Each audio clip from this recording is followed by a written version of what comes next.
ప్రియులారా, ఈ మధ్య కాలంలో నేను విన్నటువంటి ఒక సాక్ష్యం కూడా ఉన్నదండి. యూట్యూబ్‌లోనే ఆ సాక్ష్యాన్ని విన్నాను.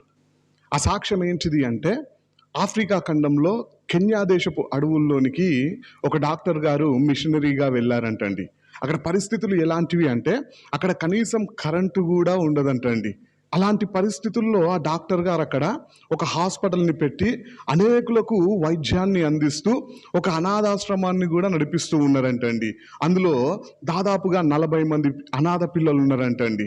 అలాంటి స్థితిలో ఒకరోజు ఒక గర్భంతో ఉన్నటువంటి ఒక సిస్టర్ వచ్చిందంట హాస్పిటల్‌కి డెలివరీ నిమిత్తం.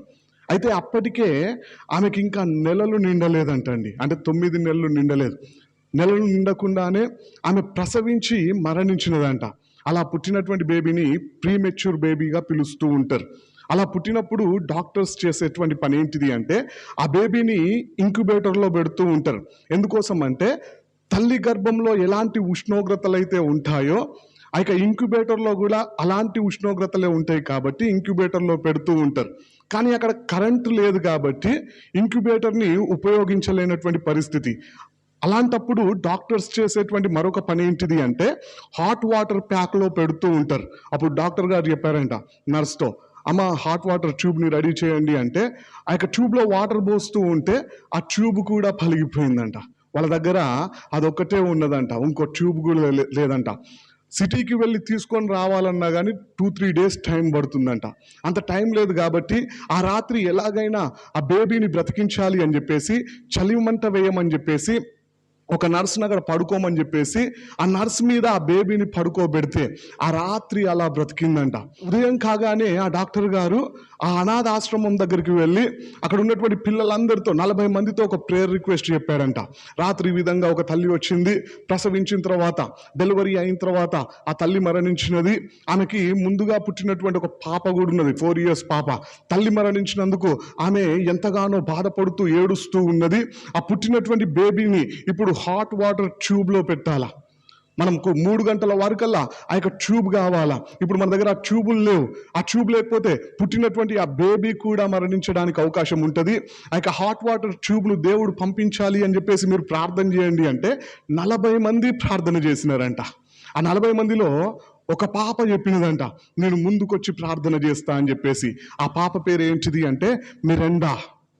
అప్పుడు ఆ డాక్టర్ గారు చెప్పారంట, "సరే రామ్మ, ముందుకొచ్చి ప్రార్థన చెయ్యి" అని చెప్పినప్పుడు ఆమె అందరి ముందుకొచ్చేసి ప్రార్థన చేసిందంట. "ప్రభువా, నువ్వేం చేస్తావో మాకు తెలియదు, కానీ మధ్యాహ్నం 2:45 కల్లా మాకు హాట్ వాటర్ ట్యూబ్ కావాలి, అదే విధంగా బార్బీ బొమ్మ కావాలి వాళ్ళ అక్కకి, ఎందుకంటే ఏడుస్తూ ఉన్నది కాబట్టి ఆమెకు ఆడుకోవడానికి బార్బీ బొమ్మ కావాలి" అని చెప్పేసి ప్రార్థన చేసి అందరినీ ఆమేనని చెప్పమన్నదంట.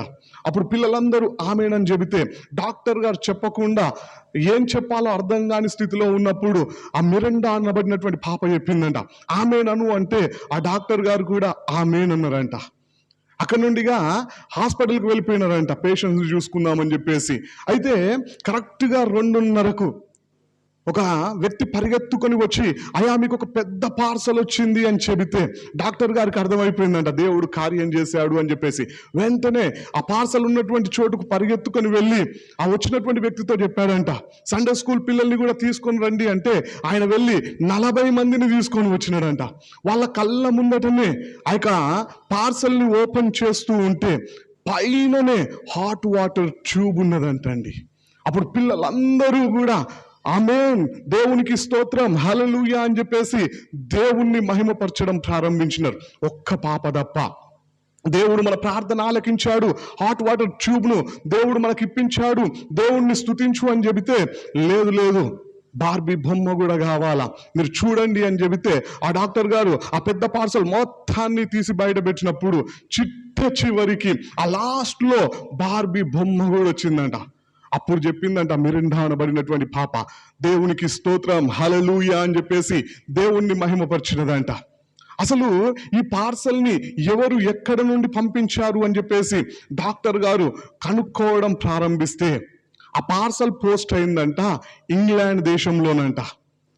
అది పోస్ట్ అయ్యి అప్పటికి దాదాపుగా 6 నెలల కాలం గడిచిందంట. అంటే 6 నెలల క్రితమే ఎవరో పోస్ట్ చేశారు. చూడండి, ఇక్కడ వీరి ప్రార్థనకు దేవుడు జవాబునివ్వడానికి ఎన్ని రోజుల క్రితమే జవాబును సిద్ధపరిచాడు, ఆ హాట్ వాటర్ ట్యూబ్ను సిద్ధపరిచాడంటే 6 నెలల క్రితం. అంటే మన ప్రార్థనలకు కూడా దేవుడు ముందుగానే జవాబును సిద్ధపరుస్తూ ఉన్నాడు. కానీ మనం చేస్తున్నటువంటి పొరపాట్ల వల్ల, లేదా మనం ప్రార్థనని ఆపివేయడం ద్వారా, దేవుని మీద ఉన్నటువంటి విశ్వాసాన్ని కోల్పోవడం ద్వారా, దేవునికి దూరం అవ్వడం ద్వారా దేవుడు సిద్ధపరిచినటువంటి జవాబులను, సహాయములను పొందుకోలేకపోతూ ఉన్నాం. నిర్గమాకాండం 15వ అధ్యాయం 22వ వచనం నుండి 25వ వచనం వరకు మనం ధ్యానించినట్లయితే, అక్కడ కూడా ఇజ్రాయెల్ ప్రజలు మారా అనబడినటువంటి ప్రాంతానికి రాక మునుపే, అక్కడికి వాళ్ళు వస్తే వాళ్ళకు త్రాగడానికి నీళ్లు ఉండవు కాబట్టి, చేదుగా ఉంటాయి కాబట్టి, ఆ చేదైన నీళ్లను త్రాగడానికి పనికొచ్చే విధంగా మార్చడానికి వారు రాక మునుపే దేవుడు ఒక చెట్టును ముందుగానే సృష్టించినాడంట. అంటే దేవుడు ప్రతి ఒక్కరికి కూడా సహాయాన్ని ముందుగానే సిద్ధపరుస్తూ ఉన్నాడు. మరి మనం దేవుణ్ణి స్తుతిస్తూ ఉన్నామా? ఆ విషయాన్ని బట్టి, ఆ విషయాన్ని మనం తెలుసుకొని దేవునికి దగ్గరగా జీవిస్తూ ఉన్నామా, లేదంటే దేవునికి దూరం అవుతూ ఉన్నామా? ఒకసారి మన జీవితాన్ని మనం పరీక్షించుకుందాం.